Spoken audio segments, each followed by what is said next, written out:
ay coppite nag nemmeeku nañ ko ca bopp forces armées yu république démocratique du Congo président réew moomee di Félix Tshisekedi daal dina nag amal ay nomination ay jamono yi nga xam ne daal li jëm ci wàllu violence daal dina bari lool ca fi nga xam ne mooy pëcc penkub réew ma ak li nga xam ne moom mooy tànkub kanamu mouvement rebelle bu ñuy wax M23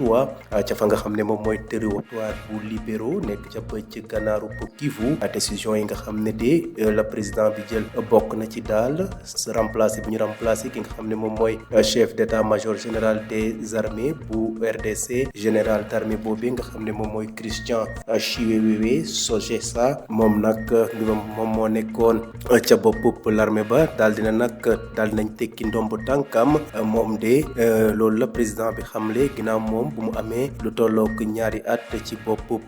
armée bu RDC moom de ancien garde républicaine la woon moom de ancien commandant moom de moo nekkoon ancien commandant bu garde républicaine moom nag daal dinañ ko tabboon rek chef d'état-major général ci weeru octobre ci atum 2022 ñu sasoon ko rek ne na def daal ba daal di ndarkeppe ñi nga xam ne moom mooy rebelle M23 waaye nag jamono yi mbir ma jotul sotti ñu fàtte ne nag mouvement rebelle boobee di M23 ñi nga xam ne nag ñoo leen di jàppale mooy réewum Rwanda.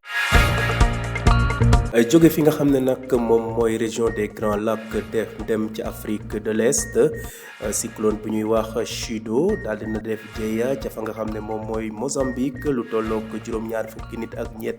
daal di ñàkk seen bakkan te junni ak juróom fukki nit am ay gaañu yu métti ñaa xam le ni mel nag mooy waa nguur ga ginnaaw bu ñu amalee bilan tey jii ci bésub arjuma ji yemook ñaar fukki fan ci weeru décembre ci atum 2024 institut national de gestion des risques des ak catastrophe ñoo daal di xamal ni mel ki nga xam ne nag moom mooy kilifa ya daal wax nañ lu tollook 180,000 ci ay doomu aadama daal dinañu am jafe-jafe ci li nga xam ne moo jëm ci seen wàllu dëkkuwaay évaluation yi nga xam ne de ñu ngi koy def jamono yi manes nañ jàpp ne mën na jëm kanam ginnaaw daal bu ngelaw boobee rombee ca seen réew ci fukki fan ak juróom ci weeru décembre ci atum 2024 président bi nga xam ne nag mooy président sortant bi borom Mozambique di Filipe Nyusi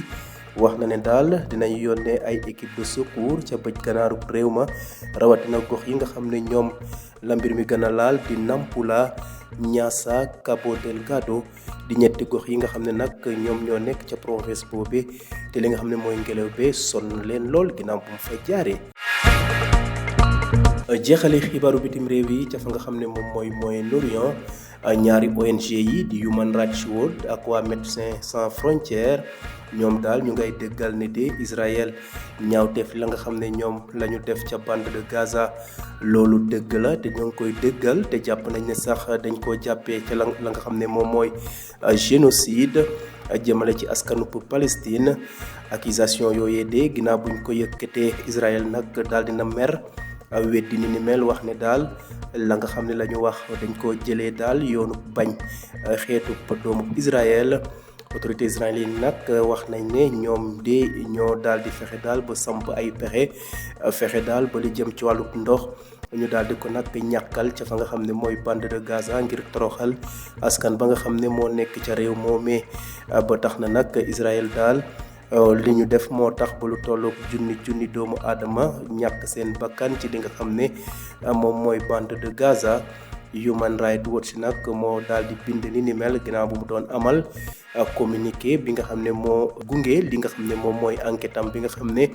jot nañ ko def ci guerre boobee te la nga xam ne mooy enquête ba daal suñ ko xayma mu nga toll ci 200 pages. Des changements à la tête des forces armées de la République démocratique du Congo.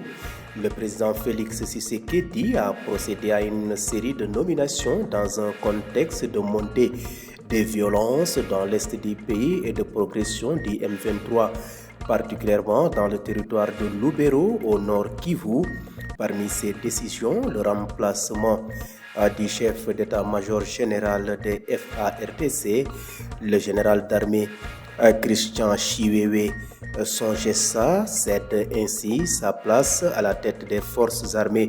de la République démocratique du Congo après 2 ans de mandat. Ancien commandant de la garde républicaine,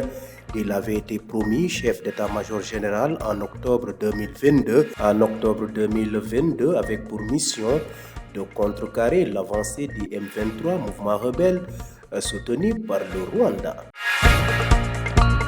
Quittons la région des Grands Lacs pour l'Afrique de l'Est. Le cyclone Chido a provoqué la mort d'au moins 73 personnes et fait plus de 550 blessés au Mozambique, selon un nouveau bilan publié ce vendredi 20 décembre 2024 par l'Institut national de gestion des risques et catastrophes naturelles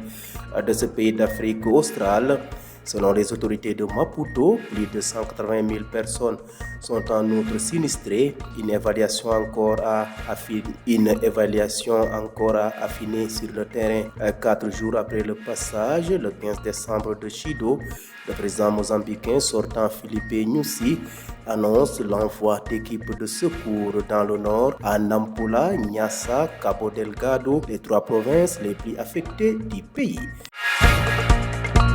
Bouclons ce rapide survol de l'actualité internationale au Moyen-Orient où les ONG Human Rights Watch et Médecins sans frontières ont affirmé que les actions d'Israël dans la bande de Gaza constituent des actes génocidaires à l'encontre du peuple palestinien. Des accusations rejetées par l'État hébreu qui dénonce une propagande anti-israélienne. Les autorités israéliennes ont délibérément créé des conditions de vie visant à causer la destruction d'une partie de la population de Gaza en privant intentionnellement les civils palestiniens de l'enclave d'un accès adéquat à l'eau, ce qui a probablement causé des milliers de morts, écrit Human Rights Watch dans un communiqué accompagnant son enquête de plus de 200 pages.